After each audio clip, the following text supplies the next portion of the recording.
कदा पर्यंतम तद बीजम महत्तत्वादिकम प्रवर्तते।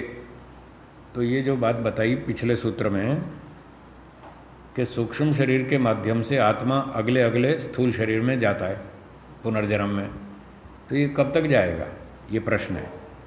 कदा पर्यंतम, कब तक, तद बीजम महत्तत्वादिकम प्रवर्तते, उसका जो बीज है सूक्ष्म शरीर महत्तत्वादि 18 पदार्थ, वो कब तक चलेगा अगले अगले जन्म में। इस प्रश्न के होने पर ये उत्तर दिया जाता है।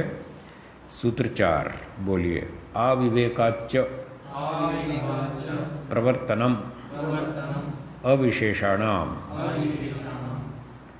भाष्यम च अथ च, और महत्तत्व अहंकार तन्मात्राणाम बीजभूतानाम, जो बीजभूत ये 18 तत्व हैं, सूक्ष्म शरीर, महतत्व है, अहंकार है, तन्मात्राएं हैं, इंद्रिया आदि, ये सारी चीज़ें।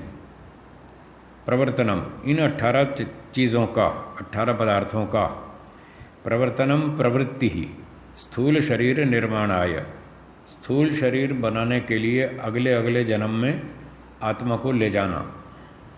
कब तक चलेगा ये? अविवेकात्, यावद विवेको न जायेत तावद भवति, जब तक तत्व ज्ञान न हो जाए, विवेक न हो जाए, तब तक ये चलता रहेगा अगला जन्म। तो तत्व ज्ञान से फिर मोक्ष हो जाता है जी। तत्व ज्ञान से क्या होता है? मोक्ष हो जाता है। बस जब तक मोक्ष नहीं होगा तब तक ये अगला अगला जन्म चालू रहेगा, और ये सूक्ष्म शरीर आत्मा को अगले अगले जन्म में ले जाता रहेगा। जब तत्व ज्ञान हो जाएगा उसके बाद मोक्ष हो जाएगा, अगला अगला चक्कर खत्म, बस तब तक चलेगा। सती विवेके निवृत्ति ही इत्यर्थ। तत्व ज्ञान होने पर फिर इस चक्र की निवृत्ति हो जाएगी, ये चक्कर समाप्त हो जाएगा, फिर अगले जन्म में नहीं जाना।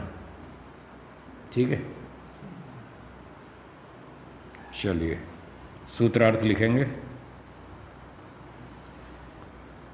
सूक्ष्म शरीर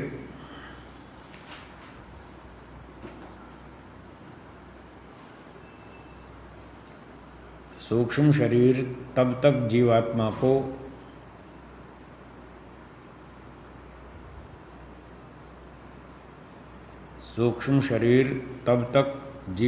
को अगले जन्म में ले जाता रहेगा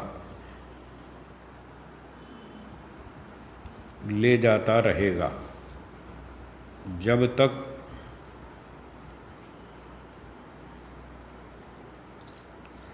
तत्व ज्ञान,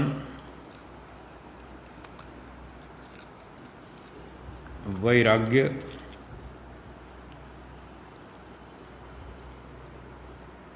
और मोक्ष न हो जाए।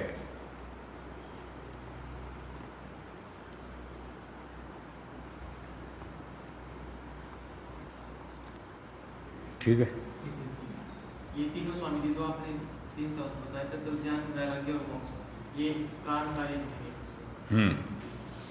तत्व ज्ञान पहले होगा, फिर उससे वैराग्य होगा, उससे मोक्ष होगा। जब तक मोक्ष नहीं होगा तब तक अगला जन्म चालू रहेगा। तो विवेक कहने से तात्पर्य यही है उसका, भाष्यकार सूत्रकार का, कि जब तक विवेक नहीं होगा तब तक मोक्ष नहीं होगा, वैराग्य नहीं होगा, मोक्ष नहीं होगा। जब तक मोक्ष नहीं हुआ तो अगला जन्म चालू रहेगा, जब मोक्ष हो जाएगा तो अगला जन्म समाप्त, ये चक्र बंद हो जाएगा।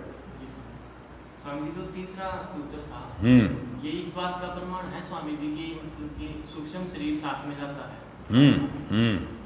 ये इसका प्रमाण है कि सूक्ष्म शरीर साथ जाएगा पुनर्जन्म में आत्मा के, ये प्रमाण। तत्व ज्ञान को विवेक से ले लेंगे। स्वामी तत्व ज्ञान तो वह है ना जिसको हम जाने भी और माने भी, करें भी। तो वैराग्य वह है जिसको हम करें माने, विवेक में कैसे ले लेंगे? तत्व ज्ञान वो है जो वास्तविक ज्ञान है। जब वास्तविक ज्ञान हो जाएगा तो हमारी क्रिया भी वैसी होगी। जो क्रिया है वो वैराग्य है, उसका कारण है तत्व ज्ञान। इसलिए हमने 3 बात लिखवाई, तत्व ज्ञान होगा, फिर वैराग्य होगा, उस तरह की क्रिया हो जाएगी, फिर वैसी क्रिया करेंगे तो मोक्ष हो जाएगा। तत्व ज्ञान ज्ञान से मतलब उसमें क्रिया ज्ञान और वैराग्य में कारण कार्य संबंध है। ज्ञान तत्व ज्ञान कारण है, उससे वैराग्य होता है। जब तक ज्ञान नहीं होगा वैराग्य नहीं होगा। योग दर्शन में पढ़ चुके हैं आप, ठीक है। जब तक आपको ज्ञान नहीं होगा कि तवा गरम है, तब तक आपको गरम तवे से वैराग्य नहीं होगा। जब तवा गरम है ये समझ में आएगा तभी तो वैराग्य होगा। तभी तो आप गरम तवे पे हाथ नहीं रखेंगे, उससे आपको वैराग्य हो गया, नहीं रखना हाथ। और जब तक समझ में नहीं आया कि तवा गरम है, नुकसान करेगा, तब तक आप हाथ रखेंगे, तो वैराग्य नहीं हुआ ना तवे से। बोलो। जैसे शाब्दिक ज्ञान हुआ, ठीक है, तवा गरम है, ठीक है, लेकिन अभी अनुभव नहीं हुआ। हाँ अनुभव जिस दिन हो जाएगा उसमें तत्व ज्ञान हो जाएगा, हाँ प्रैक्टिकल हो गया, हो गया। और वही वैराग्य में ले लेंगे। हाँ, उसके बाद आप फिर कभी तवे पे हाथ नहीं रखेंगे, वो वैराग्य किस- वो वैराग्य है। आगे की क्रिया बंद कर दी आपने, क्योंकि समझ में आ गया कि इसमें नुकसान है। अब जो समझ में आया तवे पर हाथ रखने से ये तत्व ज्ञान है, ये दिमाग में आ गया कि ये गर्म है, इस पर जलन होती है हाथ रखने से। अब आप कभी हाथ नहीं रखेंगे, इस स्थिति का नाम वैराग्य है। तो ये बिना ज्ञान के कैसे होगा? ठीक है, चलो।